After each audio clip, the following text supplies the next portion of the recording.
ইব্রাহিম নবী এসেছিলেন দুনিয়াতে এবং নবী ইব্রাহিম একটা শরীয়ত নিয়ে এসেছিলেন, তিনি আমাদের পিতা। তো ইব্রাহিম নবীর নাম শুনে ইব্রাহিম নবীর ধর্মটা প্রায় ৪৫০০ বছর পরে মক্কার লোকেরা স্মরণ রাখতে পারেনি। মিট মিট করে জ্বলছিল। এর ভিতরে যায়েদ ইবনে আমরের মতো একটা লোক বারে বারে আসমানের দিকে মুখ করে আর বলে, আল্লাহ, ঈমান কোথায় পাওয়া যাবে? কিভাবে তোমাকে ডাকবো যে তাহলে নিয়ম অনুযায়ী তোমাকে ডাকা হবে? কেউ যে বলতে পারে না মাবুদ। চিন্তা করেন এমন পর্যন্ত কি মক্কার লোকেরা যদি কোনো বাড়িতে উট জবে করে, ছাগল জবে করে, দুম্বা জবে করে, আর করার পরে ওকে দাওয়াত খেতে ডাকে, তো যায়েদ ইবনে আমর কোনোদিন কোনো মানুষের বাড়িতে গিয়ে তাদের জবে করা খাসির মাংস খেতেন না, তাদের জবে করা দুম্বার মাংস খেতেন না। কেন? হে আরবের লোক, এই দুম্বাটাকে জন্ম দিয়েছেন কে? তো আল্লাহ। আর তুমি জবা করছো কার নামে? তো খোদা বুতের নামে, এই মাটির প্রতিমার নামে। তোমরা এই যে নকল খোদার নামে তোমাদের জানোয়ারগুলোকে জবে করছো, এটা হালাল নয়, এটা হারাম, কাজে এমন মাংস আমি খাবো না। তখন তো নবী আসেনি, তো শরীয়ত কোথায়? শরীয়ত তো নাই, তা আসল শরীয়তটা পাবে কোথায়? এই জন্য বেচারি পেরেশান আছে যে আল্লাহ তোমাকে পাবো কি করে, ঈমান পাবো কি করে, ঈমান কোন জায়গাতে গেলে খুঁজে পাওয়া যাবে? আর আপনি কি খুঁজে বেরিয়েছেন জীবনে কোনোদিন? ঈমান কোথায় পাওয়া যাবে? আপনার বাড়িতে ঈমান, আপনার গ্রামে ঈমান, আপনার মসজিদে ঈমান, আপনাকে কষ্ট করে বেড়াতে হয়নি।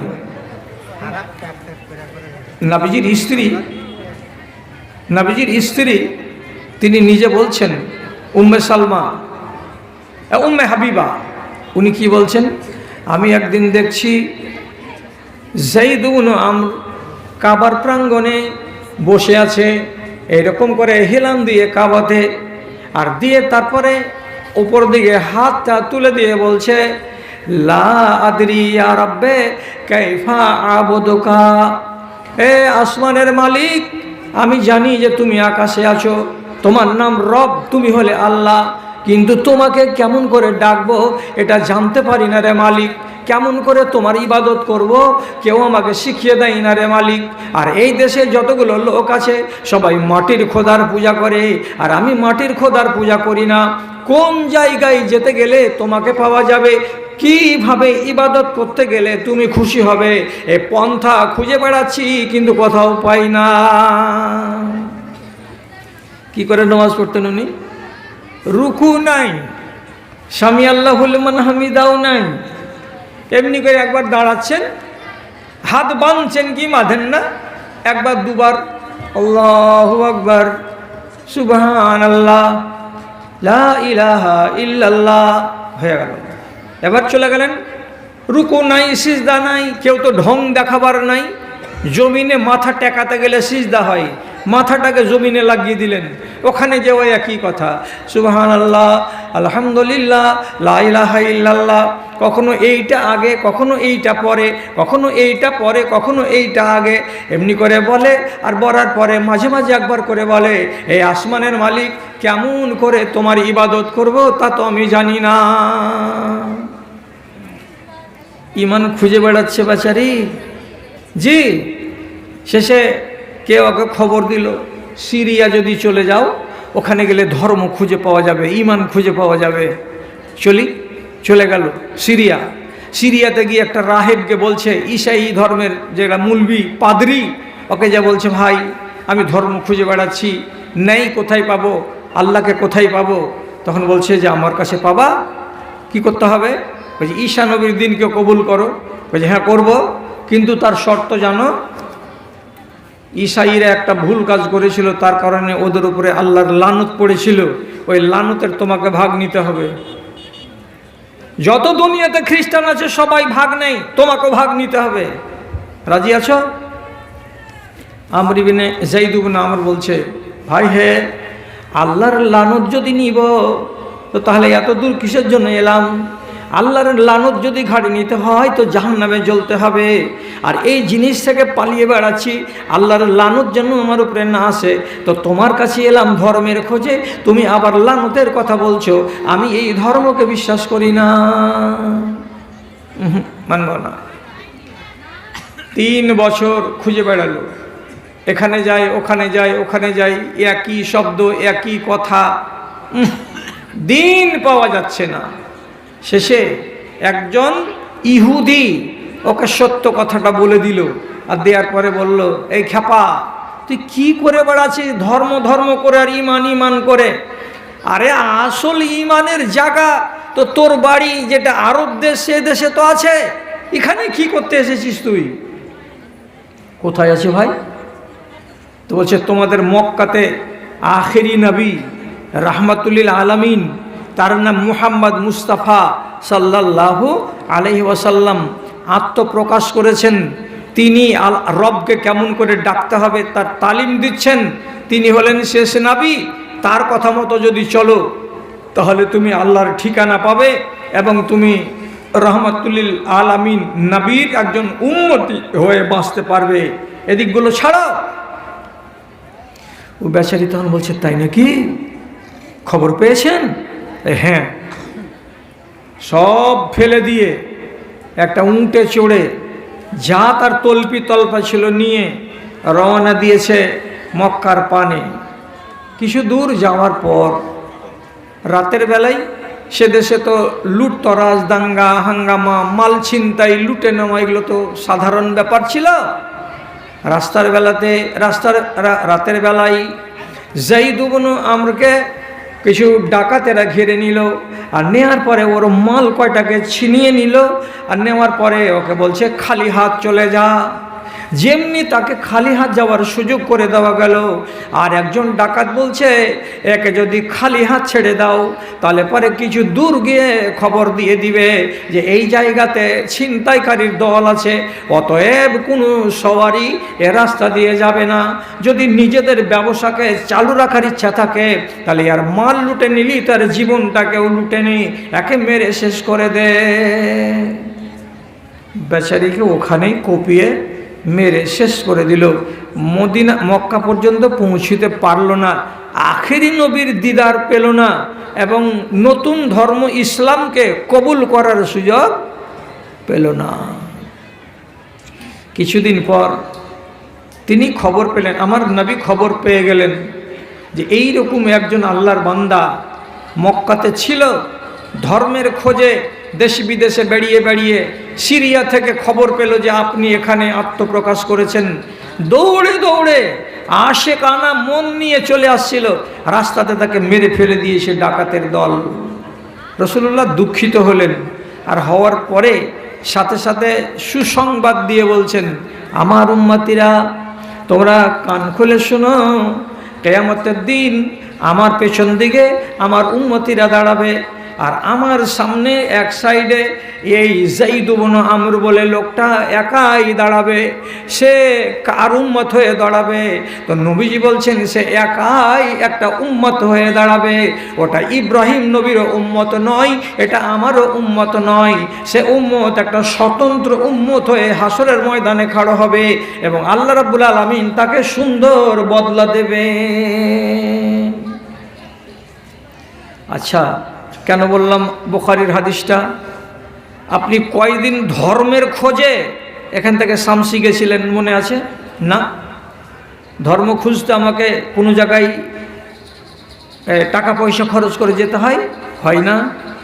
গ্রামের জুমা মসজিদে শুক্রবারের দিন যদি যাই তাহলে 8 ঘন্টা করে ওয়াজ হবে। বছরে কয় দিন? 52 দিন। 52 দিনে কয় রকমের ওয়াজ হবে? কোনো দিন হবে মাতা পিতার সেবা, কোনো দিন হবে সুদ, কোনো দিন হবে মদ, কোনো দিন হবে জান্নাত, কোনো দিন হবে জাহান্নাম, কোনো দিন হবে ব্যবসা, কোনো দিন হবে হালাল, কোনো দিন হবে হারাম, কোনো দিন হবে রমজান। এই করে করে করে করে সারাটা বছর আপনাকে ধর্মের জ্ঞান দেওয়া হয়, আর কোনটা করতে হবে তার জ্ঞান দেওয়া হয়, আর কোনটা করতে হবে না তার জ্ঞান দেওয়া হয়। তার মানে বাড়িতে বসে বসে আপনি দ্বীনকে পেয়েছেন, ধর্মকে পেয়েছেন। তাহলে যে মানুষটাকে চেনে না, মেহনত করতে হয়নি ধর্মের ব্যাপারে, আর সেই আল্লাহর নিয়ামতকে পাওয়ার পরে আজ আপনি ধর্মের সঙ্গে ছিনিমিনি কেন করে বেড়াচ্ছেন? এটাই তো জবাব, এটাই তো আপনার কাছে আমার জিজ্ঞাসা। কেন করছেন এইরকম দাদা যান, ভাই যান আপনারা আর আমরা, আমাদের দেশের লোকেরা ইমানকে নিয়ে ছিনিমিনি চলছে সারাটা দেশের মাটিতে? কি ছিনিমিনি? হ্যাঁ, ছিনিমিনিটা হলো এইটাই যে আপনি তো জোর গলাতে বলবেন যে আমি একজন মুসলমান, এবং আমিও বলবো যে হ্যাঁ আপনি ইমানদার, কিন্তু ইমানগুলোকে ভাগযোগ করে দেখেছেন? কইছে মৌলভী সাহেব ইমানকে ভাগ করব কেমন করে? হ্যাঁ, নীতিতে যদি মাপতে চান তো মাপা যাবে। এই মজলিসে যতটি বেটা ছেলে আপনারা আছেন, কাউরি ইমান আছে ইবলিশের ইমানের মতো। কইছে ওরে আল্লাহ রে, মৌলভী সাহেব বাঁশ দেওয়ার কথা বলিও না। আপনার উপরে কি রাগ আছে? আমার রাগ নাই। এখানে যতটি মেয়ে ছেলে আছে, যদি ভালো করে কাঁচ দিয়ে দেখেন তো দেখা যাবে কিছু কিছু বেটি ছেলের ইমান আছে ফেরাউনের মতো। এখানে এই নর নারীগুলোকে যদি একবার ভালো চোখ দিয়ে দেখেন, চিন্তা করে দেখতে যান, এমন কিছু লোক পাওয়া যাবে যাদের ইমান আছে আবু লাহাবের মতো। কইছে ভারী লাগছে শুনতে মৌলভী সাহেব, আবু লাহাব তো হারামি লোক, তো ওর ইমানের মতো আমার কেন মিল হলো? ফেরাউন তো শয়তান মারদুদ, তো ওর ইমানের মতো আমার ইমান কেন হবে? ইবলিশ তো মারদুদ, আমার দুশ্মন, তো ওর ইমান কেমন যে আমার ওর ইমানের মতো ইমান আছে? এটা কথা কেমন? আপনাকে শর্ট করে বলছি, কি ফেরাউন জিন্দেগি বেহর বলে আসলো যে আমি আল্লাহ, আমি আল্লাহ। এমন পর্যন্ত কি ওর বাড়ির একটা কাজের মেয়ে ছিল খাদেমা, ও ওর নিজের পালক বেটিকে চিরুনি করছিল, আর চিরুনি করতে করতে হাত থেকে চিরুনিটা পড়ে গেল। তখন এই কাজের মেয়ে, তার নাম হলো মা শ্বেতা, এই মহিলা চিরুনিটাকে যদি উঠালো তো উঠাবার কারে বলছে সুবহানাল্লাহ, এটা একটা তসবিহ পড়লো। ফেরাউনের পুষা বেটি কাজের মেয়ের দিকে এমনি করে তাকিয়ে বলছে তুই কি কহলি? কে আল্লাহ? কেন আমার বাপ ফেরাউন তোর রব নয়? তুই কোন আল্লাহর কথা বললি বলতো? কাজের মেয়েটি বলছে তোর বাপ কেন আল্লাহ হবে? আসমানের উপরে যিনি আছেন উনি আমার আল্লাহ, তোরও আল্লাহ, তোর বাপেরও আল্লাহ। তো বলছে কহে দিব আর বাপকে, যা বলে দেগা। সাথে সাথে চুল বাঁধা ছেড়ে দিয়ে টান টান করে হাঁটতে হাঁটতে গলিতে যায় বলছে আব্বা, যেই মেয়ে লোকটাকে তুমি 10,000 টাকা করে বেতন দিছ, আর যদি হাত থেকে চিরুনি পড়ে গেল তো চিরুনি উঠাইতে গেল তো বলছে কি বিসমিল্লাহ, তো কে ওইটা? আল্লাহ। বলছে আসমানের উপরে আছে ওইটা আল্লাহ। তখন বলছে ও কথা বলেছিলি নাকি? তুই আমাকে আল্লাহ বলে মানিস না? বলছে না, মানি না।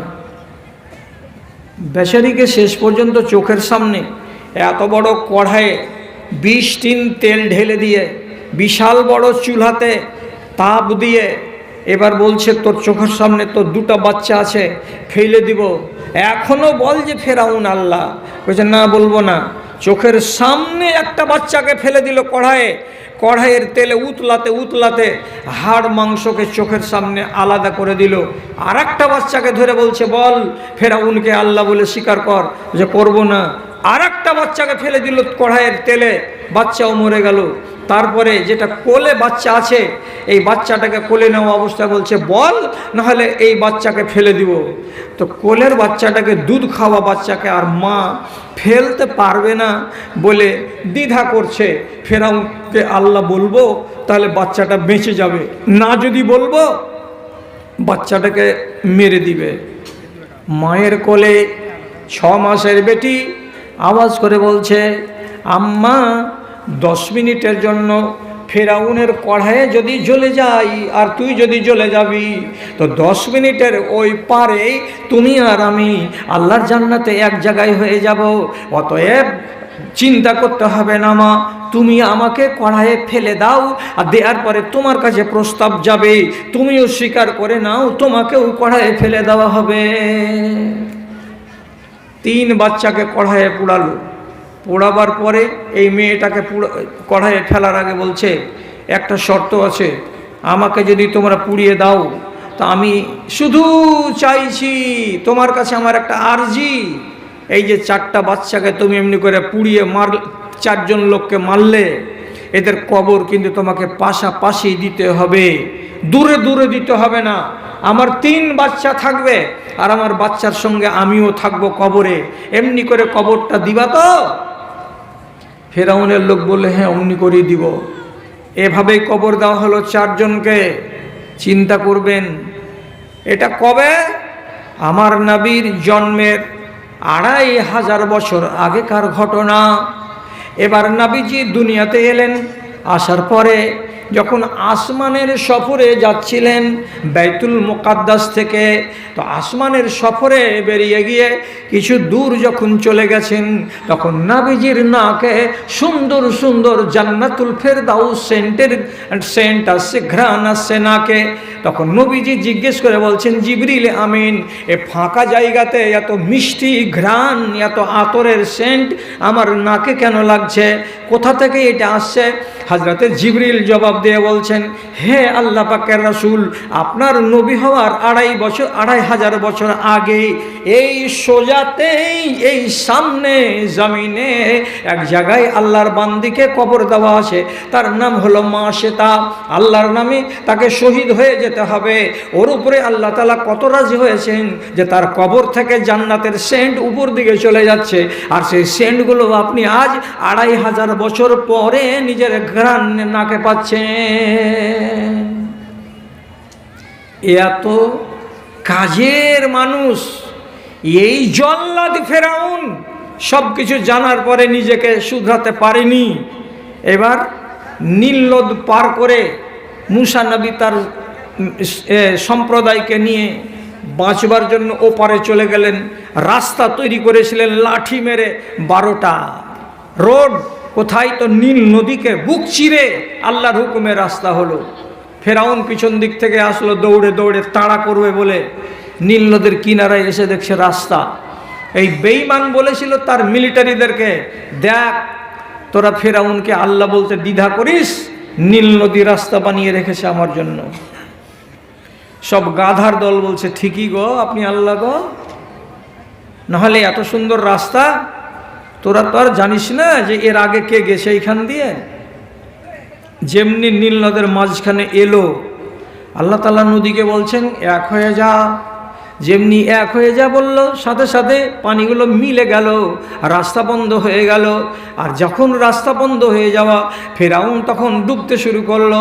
আর যখন ডুবতে যাচ্ছে তখন মরণের 5 মিনিট আগে বলছে কোন কথাটা? আল্লাহ তাআলা সে কথাটা কোরআনে লিখেছেন। সে বলছে, আমানতু বিল্লাযী আমানাত বিহি বানু ইসরাঈল, আমি ওই আল্লাহর উপরে ঈমান আনলাম যেই আল্লাহর উপরে বনি ইসরাইলের লোকেরা ঈমান এনেছে। তার মানে তোমাদের মুসা নবীর কওম, তোমাদের আল্লাহ যেটা, আমারও আল্লাহ সেটা, আমি নিজে আল্লাহ নই। দাবিটা কখন ছাড়ছে? মরবার 5 মিনিট আগে। আমি রিজাইন দিয়ে দিলাম, আমি আল্লাহ নই। তাহলে কাকে আল্লাহ বলে মানছ? যে তোমরা আসমানের উপরে যাকে আল্লাহ মেনেছো তাকে আমি আল্লাহ বলে মানছি। তাহলে এই বেঈমান শয়তান যে নিজের ঈমান প্রকাশ করছে কোন টাইমে? মরার টাইমে, ঠিক না? কেন বললাম আপনার ঈমান ফেরাউনের ঈমানের মতো? এই জন্য বললাম রাগ করে। কিছু কিছু মানুষ আছে, বয়স কত? বলছে 60 বছর, নামাজ পড়ো না? পড়ি না। কত কত মেয়ে ছেলে পিলে আছে, দেখবেন শরীর স্বাস্থ্য সব ঠিক আছে, বয়স কত? তো 55 বছর, নামাজ পড়ি না। আবার হঠাৎ করে যদি মালদা থেকে রিপোর্ট চলে আসে যে আপনার তো একটা কিডনি ফেল আর একটা কিডনি ধুকুর করছে, বড় জোর 1-2 মাস আছেন, যা মন লাগে খেয়েলেন, পড়েলেন, নিয়ে জিয়ার আরমান মিটিয়ে নেন, আপনার কবরে যাওয়ার টাইম হয়ে গেছে। ওই মেয়েটা কে আছে গো? ওই মেয়েটা কে আছে? কথা বলেন না কে আছে? কেন ভিক্ষা চাইবে এখানে? আরে ভাগান ওটাকে, ভাগান। তোর ফকিরের আমি সারাটা গোষ্ঠীকে ধরে বেশি ভিক্ষা চাওয়ার জায়গাটা কত ভালো এসেছে এখানে। কত লাখ টাকা তোর বাকি পড়ে আছে একেবারে।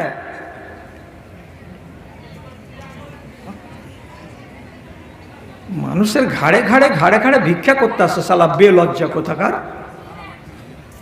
হ্যাঁ, কি বলছিলাম, তো যখন হঠাৎ করে মালদার ডাক্তারে রিপোর্ট করলো কিডনি ফেল, আর কিডনি ফেল শোনার পরে বেটাকে কইছে, এটা কি কহিলে রে বেটা? কইছে লক্ষ্য থাকবে মা, তুই তো বকিস না, তো ওষুধ খা ভালো হয়ে যাবে। এটা কথা চাপা থাকবে কি? দুদিন পরে তেসরা দিনে দিন ওর বেটি ওর গোড়াতে করে কাঁদছে। কইছে হ্যাঁ রে মর্জিয়া, কাঁদছিস কেন? কইছে তুই আর বেশি দিন বাঁচবি না গে মা। কেন? কইছে তোর কিডনি ফেল হয়ে গেছে। কি কিডনি ফেলটে? তো কইছে এরকম একটা জিনিস আছে পেটের ভিতরে, ওইটা না থাকতে গেলে মানুষ বাঁচে না। ফেল হয়ে গেছে মানে নষ্ট হয়ে গেছে। তোর মুখ ফুলে গেছে, তোর গাল ফুলে গেছে, তোর শরীর ফুলে গেছে। তুই বুঝতে পারছিস কি? হ্যাঁ বেটা ফুলে গেছে, মেলায় হ্যাঁ ফুলে গেছি, ওই তোর মরণের লক্ষণ। আর কোথায় যাবি? আদরির মা তখন ধরলেন নমাজ। পাকা নমাজির বেটি নমাজি, মগরবের নমাজ, আসরের নমাজ, যত নমাজ আছে এই নমাজ ধরলে 7 দিন পরে চলে গেল ভোজ খেতে কবরে। কয়দিন ইবাদত করলে? ওই 7 দিন। আর এর আগে যে তুমি 55 বছর বেঁচে থাকলা দুনিয়াতে, এটি কি হয়েছিল? যেটি রসগোল্লা, ওটি হিসাব নাই। মরবার কালে যারা নিজেকে বদলায়, এর মানে কি, যখন দেখবে রাস্তা বন্ধ হয়ে গেছে, হয় ক্যান্সার হয়ে গেছে, কিংবা জন্ডিস হয়ে গেছে, কিংবা আমার লিভারে এমন এমন অসুখ দানা বেঁধেছে যার আমার বাঁচার চান্স নাই, তখন দেখবেন গ্রামের লম্পট হতে গেলেও নমাজির বেটা নমাজি হয়ে যাবে।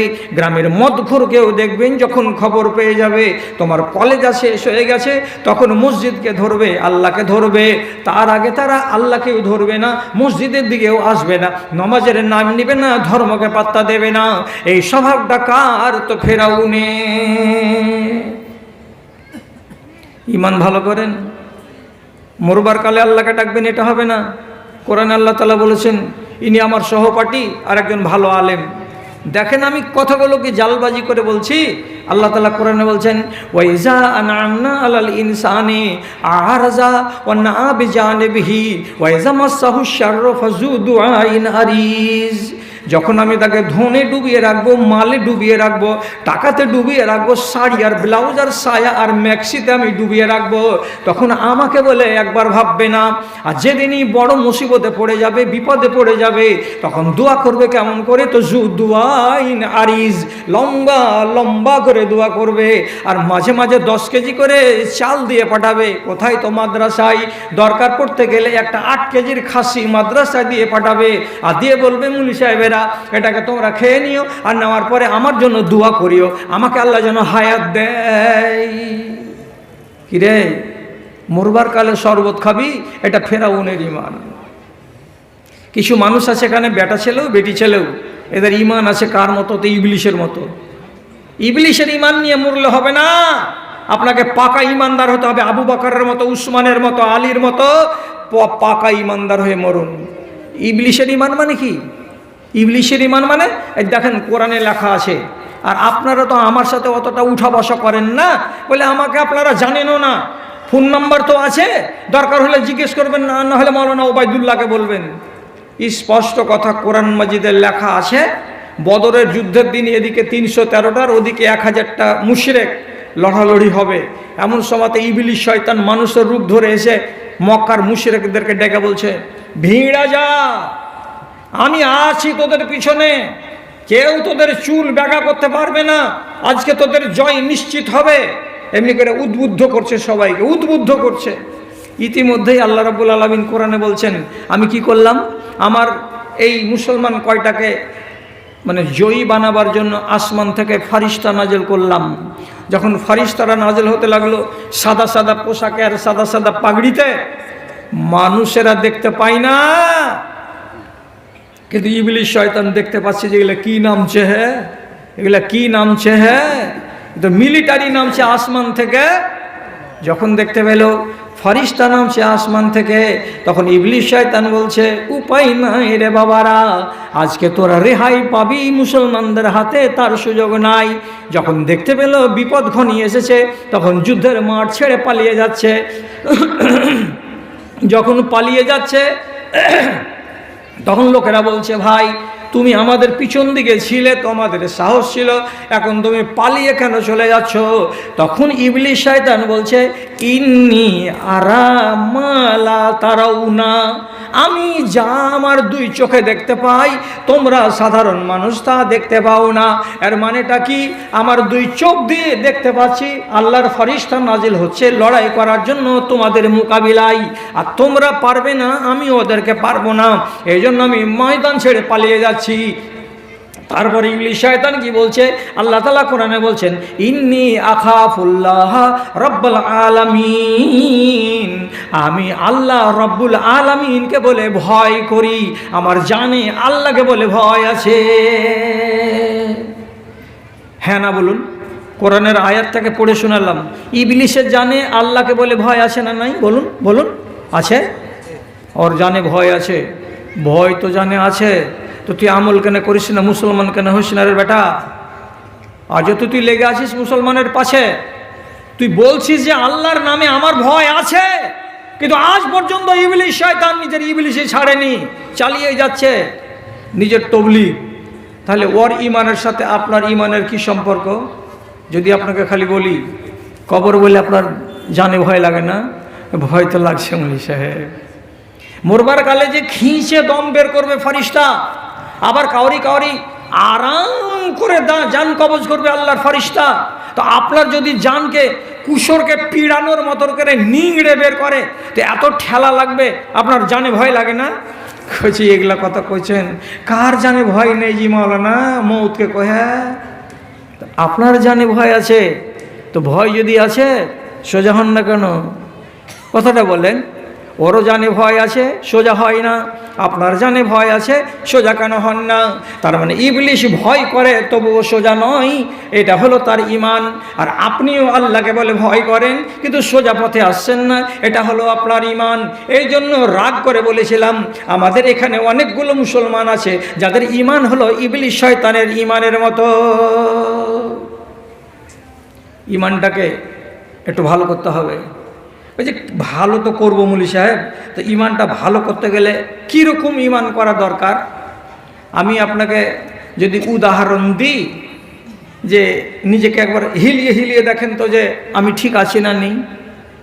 কি করে হিলিয়ে দেখবেন? রমজান আসছে, এই রমজানে আপনাকে হিলিয়ে হিলিয়ে দেখতে হবে যে আমার ইমান ঠিক আছে কি না। আমি একটা উদাহরণ দিচ্ছি আপনাকে। দুটা বেটি ছেলে সম্পর্কে, দুটাই বোন। এই দুই বোন ইমাম আহমদ ইবনে হাম্বলের কাছে এসে মশলা জিজ্ঞেস করছে, মাওলানা একটা ফতোয়া দেন তো। কি বাবা? তো বলছে, আমরা দুই বোন চরখা চালাতে জানি, সুতা কাটতে জানি। চরখা চালাতে বুঝবেন না? সুতা কাটতে জানি। তো সুতা কাটি রাতের বেলায়। তো আমরা এমনই গরিব মানুষ যে আমাদের বাড়িতে আলো নাই, চিরাগ নাই, ললটেন নাই। কি করি? আমার বাড়ির সামনে ত্রিমোহনীতে রাজার পক্ষ থেকে জায়গা জায়গা যে বড় বড় আলোর স্তম্ভ বসানো হয়, তো রাজার জ্বালানো আলোর পার্শ্বে দাঁড়িয়ে দাঁড়িয়ে আমরা সুতা কাটি রাতের বেলায়। কথাটা বোঝা যাচ্ছে? একটা লোক হ্যাঁ বলেন তো। একবার এক সময়ে যেদিন কারেন্ট ছিল না, শামসি স্টেশনের পশ্চিম প্ল্যাটফর্মে, সামনে এবং পূর্ব দিকের প্ল্যাটফর্মে পিলারের ওপরে এত বড় বড় একগুলো লালটনের আলো দেখেছেন জ্বলতে? না দেখেননি? কোন দেশের লোক এগুলা? যে কারেন্ট ছিল না সেই যুগে, তো স্টেশনে একটু তো আলো লাগবে। মাগরিব হতে গেলেই এত বড় চেরাগ, কাঁচ দিয়ে ঘেরা, বান্ধা, খুঁটির ওপরে রেখে দিয়ে চলে আসলো, সারা রাত আলোটা জ্বলবে।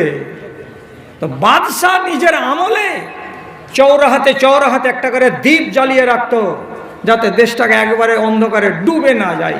মেয়ে দুটা কি বলছে? বাদশার জ্বালানো চেরাগের পার্শ্বে রাতের বেলায় দাঁড়িয়ে আমরা সুতা কাটি, এটা তো আমাদের চেরাগ নয়। তো মশলাটা কিরে বাবা? তো বলছে মশলাটা হলো এই যে আমরা যে বাদশার চেরাকের আলোতে সুতা কাটছি, তো এই সুতা কাটা আমাদের জায়েজ হচ্ছে?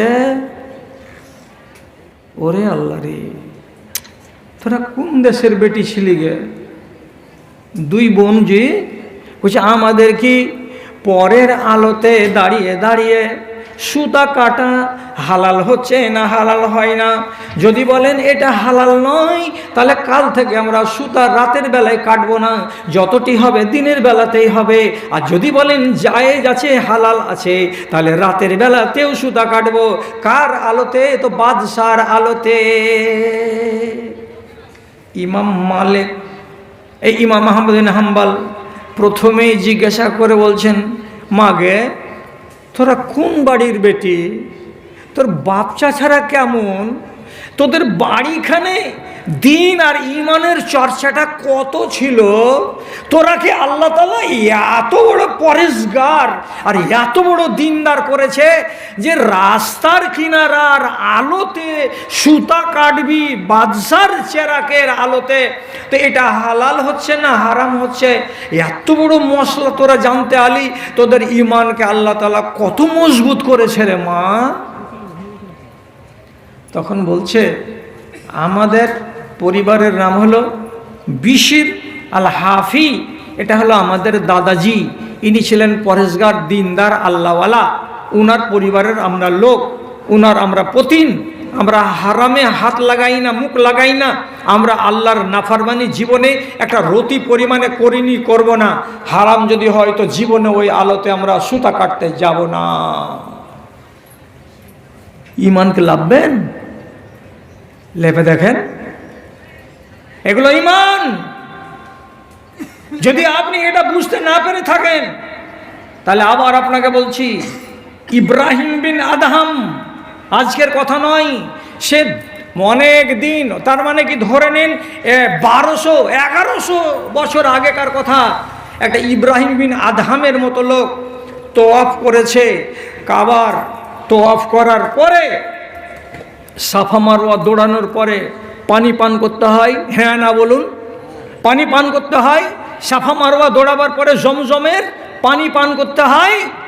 তো জমজমের ইন্দারার কাছে এসে দাঁড়িয়ে আছে সোজা পাগলা হয়ে। একজন লোক জিজ্ঞেস করে বলছে, আওয়ালা তাশরাবু জমজমা, এই জমজমের পানি পান করবে না? সাফা মারওয়া দৌড়ে আসার পরে যে জমজমের পানি পান করতে হয়, তো পানি পান করবা না? পানি উঠাও আর পান করো। তখন বালতি থাকতো এখানে, বালতি ডুবিয়ে পানি উঠাও, পানি পান করো।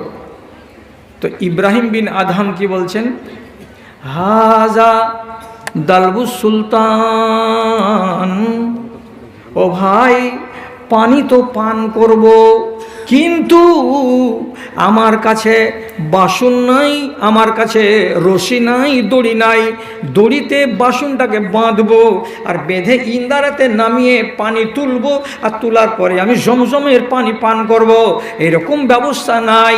লোকটা বলছে, এই যে বালতি রাখা আছে, বালতিটাকে ডুবাও, ডুবিয়ে পানি তোলো। তখন বলছে, এটা বালতি আমার নয়, এটা হলো এই এলাকার আমিরের বালতি। আমির যদি আমাকে অনুমতি না দেয়, তো তার বালতি ইন্দারায় ডুবানো যাবে না। অতএব আমিরের কোথায় বাড়ি আমি তাকে চিনিও না, এবং তার বিনা অনুমতিতে এই বালতিটা তার ইন্দারায় নামাতে পারবো না। ইমান খুঁজছেন? ইমানের দিকে তাকান। আপনার ইমান তো চানাচুরে বিক্রি হয়। কি ইমান পুষে রেখেছি আমি আর আপনি? আল্লাহজি বাড়ির মেন গেটে এত বড় পাথর কিনে এনেছেন, কোটি টাকার বাড়ি বানাবার পরে ওতে কি ছবি লাগানো আছে? তো কাবার ছবি। আজকাল যারা টাকাওয়ালা তারা পাথর বসা বাড়ি বানাচ্ছে, আর পাথর বসানো বাড়ির মেন জায়গাতে কাবা ছাপানো আছে বড় করে, আর নিচে লেখা আছে আরবিতে, উপরে লেখা আছে আল্লাহ, আর নিচে লেখা আছে আরবিতে আজ্জা ওয়া জাল্লা। এত পাক নাম আর পাক কথা লেখা আছে। কোথায়? এর বাড়ির ডাইনিং এর মেন জায়গায়। আপনি ওকে জিজ্ঞেস করেন, আমজাদ আলী কোথা থেকে এলে? বিশুদ্ধবাড়ি হাট থেকে এলাম। এখন কয়টা বাজছে? বলছি এখন তো 7:30 বাজছে। জোহর কোথায় পড়েছিলা? বলছে ধর, নামাজ পড়ার টাইম পাচ্ছি হাটে নাকি? আসর কোথায় পড়েছিলা? ওইখানে কেটে গেছে। মগরব কোথায় পড়েছিলা? চরখির মোড়ে একটু গল্প করছিলাম। এশারের নামাজ কখন পড়েছিলা? ওই যে এশারের নামাজ আমি তো রাস্তাতে ছিলাম রে, কখন নামাজ পড়লাম? তো এখন তুমি বাড়ি ঢুকলে, তোমার চোখের সামনে কাবা, আর কাবার উপরে লেখা আছে আল্লাহ, আর তার নিচে লেখা আছে আজ্জা ওয়া জাল্লা। যেই আল্লাহ রাব্বুল আলামিনের পবিত্র ঘরকে নিজের দেয়ালে সাজিয়ে রেখেছো, আর সেই আল্লাহ রাব্বুল আলামিনের কাবাকে সামনে করে কিবলা মনে করে তোমাকে দিনে আর রাতে যে 30 রাকাত নামাজ পড়তে হয়, 17 রাকাত ফরজ, 12 রাকাত সুন্নাতে মুআক্কাদা, আর 1 রাকাত হলো বেতর, এই নামাজটি নাই।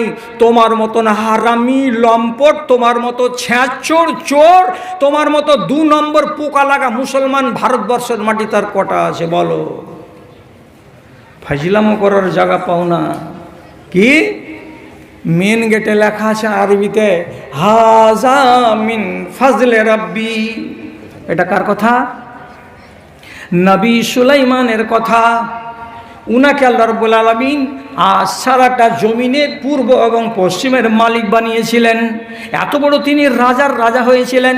তিনি শুকরানা আদায় করতে গিয়ে তিনি বলেছিলেন হাজা মিন ফাজলে রাব্বি, এটা হলো আমার রবের দান আমার উপরে, এটা আমার রব আমার উপরে বকশিশ করেছেন, দান করেছেন। কে বলেছিলেন? নবী সুলাইমান। তাহলে আল্লাহর শুকরিয়া আদায় করছেন। আপনার বাড়িরও মেন গেটে লেখা আছে আরবিতে, টাইলস কিনে পাওয়া যায় হাজা মিন ফাজলে রাব্বি, এটা আমার রবের দান, এটা আমার আল্লাহর দান। আল্লাহ দান করেছে। পঞ্চায়েতের কতটি টাকা মেরেছিস মনে আছে তো? হারামি টাকা দিয়া বাড়ি বানিয়ে তুই বলছিস ফাজলে রাব্বি? তোর ইমানের খবর আছে? তোর ইমানের খবর আছে? ওয়াজ শুনতে এসেছ হাজির হাটের লোক। গোড়াতেই বলেছিলাম যেদিন আসবো সেদিন আলাদা আলাদা কথা বলবো। ইয়াহিয়া বিন আকসাম বলে একজন বড় মুহাদ্দিস, তার বাড়িতে ছিল একটা তার বান্দি, কেনা মেয়ে ছেলে লন্ডি।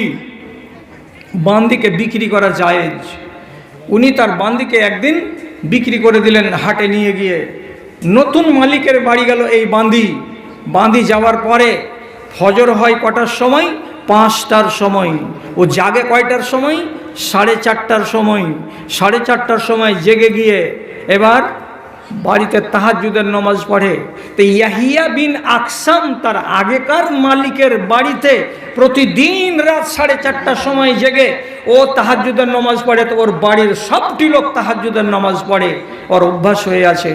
নতুন মালিকের বাড়ি এসেছে, বিক্রি হয়ে চলে গেছে পিণ্ডলতলার মালিকের বাড়ি গিয়ে এই বাঁধি এবার রাত্রি 4:30টার সময় জেগেছে, অজু বানিয়েছে, আর বানার পরে তখন বলছে আমি একাই নামাজ পড়ব, আমার মালিকের বউ বেটা, আমার মালিক মালকিন এরা নামাজ পড়বে না? তখন মালিকের দরজার কাছে যেমনি করে ঠক ঠক ঠক ঠক করে বাজাচ্ছে। কে? তো বলছে আমি আপনার লন্ডি। কি হয়েছে? উঠেন, নামাজের টাইম হয়ে গেছে, নামাজ পড়বেন না? তখন কইছে মালিক বিছানাতে শুতে শুতে কইছে আসবাহানা, ফজর হয়ে গেছে? তখন বলছে না না না ফজর হয়নি। হাট, যেখানে আছি যা। ও তো এক ধাক্কা খেয়ে হলো বেটার ঘরের কাছে যে ঠক ঠক ঠক ঠক করছে। কে? আমি আপনাদের কাজের মেয়ে বান্দি। তো উঠেন, নামাজ পড়েন। তখন বেটা আর বউ একসাথে আওয়াজ করে বলছে আসবাহানা, সকাল হয়ে গেছে, ফজরের টাইম হয়ে গেছে। বান্দিটা বলছে না না না না না, ফজরের আজান হয়নি, এখন তাহাজ্জুদের টাইম চলছে। বেটাও এখান থেকে জোরে আওয়াজ করে বলছে যা, আমদাজি এখন রাত 4:30টার সময় তো উঠেতে এসছে, যা এখান থেকে যা। ইয়ে উঠলো না, ইয়ে উঠলো না, এ উঠলো না, কে উঠলো না। নিজে একাই নামাজ পড়লো। পড়ার পরে সকাল 6টার সময় ওর এখনকার মালিককে ডেকে বলছে মালিক কিরে, কইছে একটু টোটো ধরবো, ধরার পরে এখান থেকে বাটনা হয়ে রসুনগঞ্জ হয়ে হাঁড়িকোল হয়ে হাজিরহাটের কাছে আমার আগেকার মালিকের বাড়ি। আমি আমার আগেকার মালিকের সঙ্গে একটু দেখা করব, তার জন্য আমাকে যেতে দাও। আমি আবার সন্ধে হওয়ার আগে আগে তোমার বাড়ি ফিরে চলে আসব। যেতে দাও মালিক, একবার যেতে দাও। তখন ওর নতুন মালিক বলছে, তোর যদি জরুরি কাজ থাকে তাহলে তোর পুরানো মালিকের বাড়ি যা, হাজিরহাটে যাবি, আবার বিকেলবেলায় ফিরে চলে আসবি। এলো কটার সময়? তো বেলা 10টার সময়। তার পুরাতন মালিকের বাড়িতে উঠে ইয়াহিয়া বিন আকসামের সামনে বসে গিয়ে ঝরঝর ঝরঝর করে চোখের পানি ঝরাচ্ছে। ইয়াহিয়া বিন আকসাম বলছেন, এরে বান্দি, কাঁদছিস কিসের জন্য রে? তোর চোখ দিয়ে পানি ঝরছে কেন রে? তখন বান্দি বলছে, মালিক রে, তোমার বাড়িতে ছিলাম তো বড্ড ভালো ছিলাম, তুমি